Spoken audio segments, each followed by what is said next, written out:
up like this. Basically, it's going to have 4 parts total. The first part is an introduction.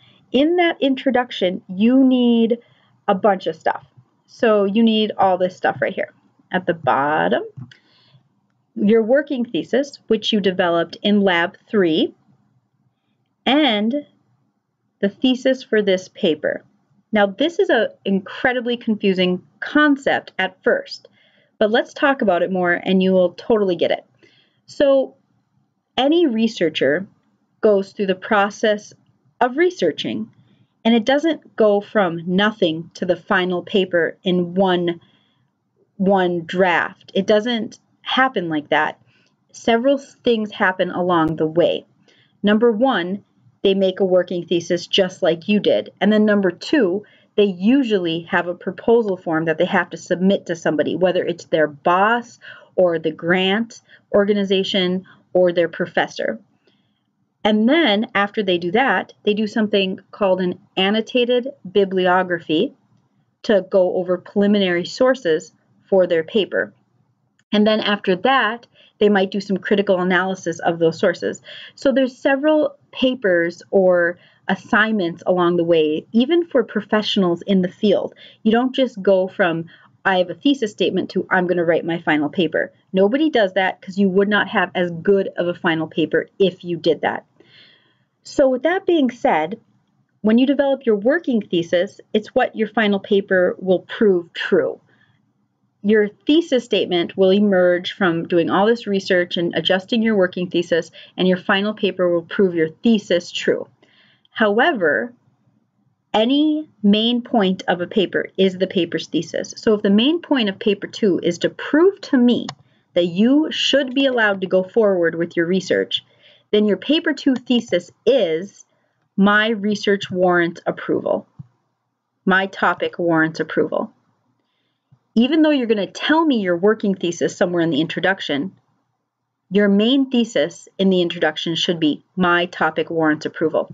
Let's look at a great student example of this. So I have permission from students to use their work to kind of guide other students. And this, I blocked out the name here, but this is a really good example.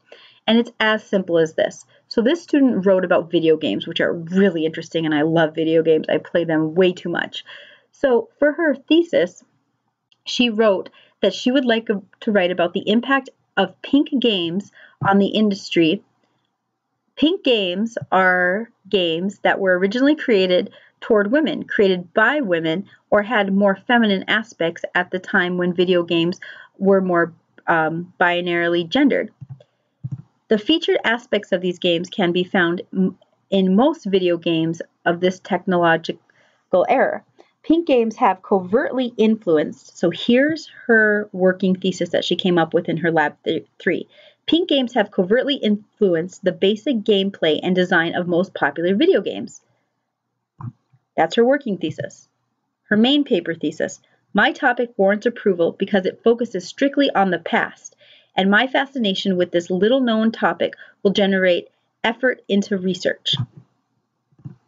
All right, so that was her My Topic Warrants Approval. Do you see how there's 2 different things here? So as you know that the main body of any research paper are the CSC sections, claim, support, conclusion sections. So in her claims here then, because we know that she's going to go right into her CSC sections, for her first claim here, she writes, my thesis will only address the influences and importance that pink games have had rather than predicting what influences they may have in the future. In her paper thesis, My Topic Warrants Approval, she actually hints at her claims in that same sentence. She's going to focus strictly in the past. And as you know from past videos, that this is a really big mistake undergraduate researchers make, is projecting into the future. So her first claim is that she will only focus in the past. Do you see how this is a map? That's a map of what she's about to talk about. So she says it in her introduction, what she's about to talk about. She talks about it in the paper. If you go to the end of the CSC paragraph, she reminds readers what she just talked about. and then she'll reiterate that she just talked about that claim again in the conclusion. So every claim has 4 different introductions in a research paper. So let's go to the bottom of this CSC paragraph here. Games have been most profitable and well-liked by including women in the targeted audience, as reported by Ian Bogost, game designer and professor at Georgia Institute of Technology. These key pieces of evidence of the success of pink games are concerned exclusively in the past. So it's a round paragraph. It ends where it began. And in the middle here, she has to prove that she will only talk about past things. She writes, various evidence has surfaced of pink game's broad influence. In an informal interview, Tess Young, pink game designer and animator, describes the history of pink gaming and its modern day effects. For example, she explains that pink games brought more complexity to storylines. So she's going into information that proves that she has information about what's already happened in the past. This is really good writing. Her in-text citations do have inappropriate commas, if you notice right there. Those shouldn't be there because MLA does not have commas separating the last name and the page number. So this is a great student example of what I'm talking about with your working thesis versus your main paper thesis and the map of how to introduce your claims in the introduction and then make them round. If you notice, the elements that you must include in your introduction are your working thesis, your main paper thesis, some background information concerning the topic, the opposing viewpoint, and your claims, the map of your claims. So some of this could have been done better in this paper. Probably these things here, the background information and the opposing viewpoint. But by and large, this is an excellent paper and a good example for you guys to use as you develop your own papers.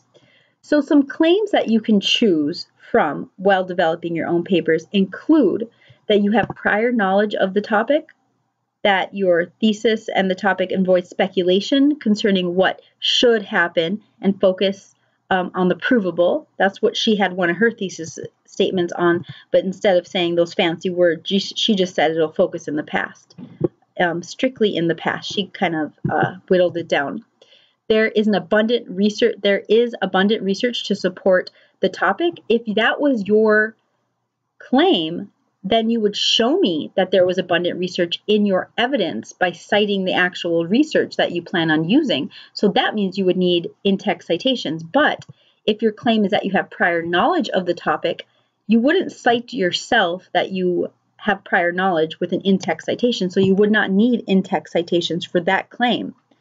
If your claim is that you have curiosity concerning the subject, you would prove to me that you have curiosity by showing me that you've taken classes in the past dealing with the topic, or you've done other things dancing around that topic, maybe after school project, that sort of thing. So that would not need in-text citations either.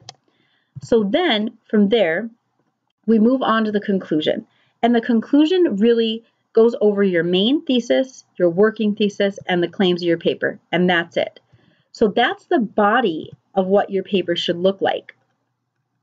And as you see, this student here in her draft submission didn't write the conclusion yet. She wasn't ready to do that. These are just drafts. So it's either a pass-fail grade. Either you did the draft or you didn't. You can choose not to write part of your paper if you're running out of time. In the next video, we're going to go over the details of what bibliographies, annotated bibliographies, works cited references are.